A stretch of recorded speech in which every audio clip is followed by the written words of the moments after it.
देश में लोकतंत्र का महापर्व चल रहा है। चुनाव संपन्न हो रहे हैं। 2 चरणों के चुनाव संपन्न हो चुके हैं। लेकिन इसी बीच कुछ जिहादी षड्यंत्र भी सामने आए हैं, बेनकाब हुए हैं। बंगलौर में कांग्रेस पार्षद की बेटी नेहा, जिसकी गला काट करके जिहादी ने हत्या कर दी, लोगों के बीच कर दी। लेकिन देश में कोई भी सेकुलर नेता, कोई मुल्ला मौलवी, कोई नेता अभिनेता कुछ नहीं बोला। इसी प्रकार से दिल्ली के जहांगीरपुरी में एक 14 साल की हिंदू बच्ची का पीछा करने वाला मेहताब, जब उसकी मां ने उस मेहताब को रोका तो मेहताब अपने साथियों के साथ जाकर के उस मां की गोली मारकर हत्या कर देता है। लेकिन इनमें से कोई कुछ नहीं बोला।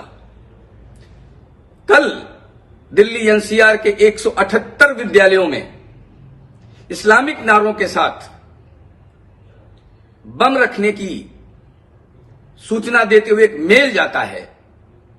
एक तरीके से पूरे दिल्ली एनसीआर में पैनिक फैला करके, देश भर में इस प्रकार पैनिक फैलाने की ये जो योजना है,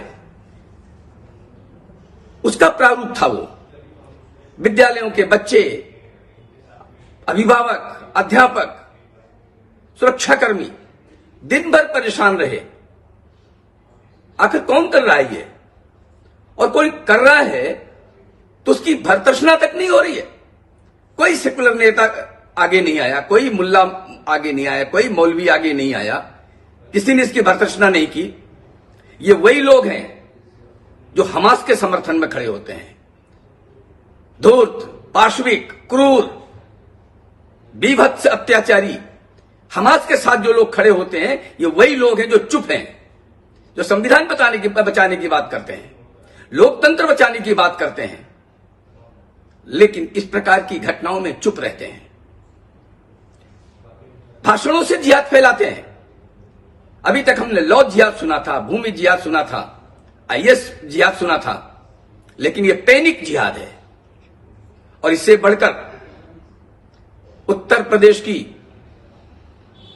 मारिया आलम अपने भाषण में भड़का रही हैं, मुसलमानों को भड़का रही हैं, और भड़काते हुए कहते हैं कि आज आवश्यकता है वोट जिहाद की, यानी वोट जिहाद की बात कर रही है। ऐसे में देश में चुनाव आयोग जो चुनाव संपन्न करा रहा है, शांतिपूर्वक चुनाव संपन्न करा रहा है, उनके कामों की महत्ता बढ़ जाती है और कठोर होना पड़ेगा। और ऐसा जो पैनिक फैलाने वाले लोग हैं, जिहादी नारे देने वाले लोग हैं, देश को आतंकित करने वाले लोग हैं, उनके लिए कड़ा व्यवहार करने की आवश्यकता है।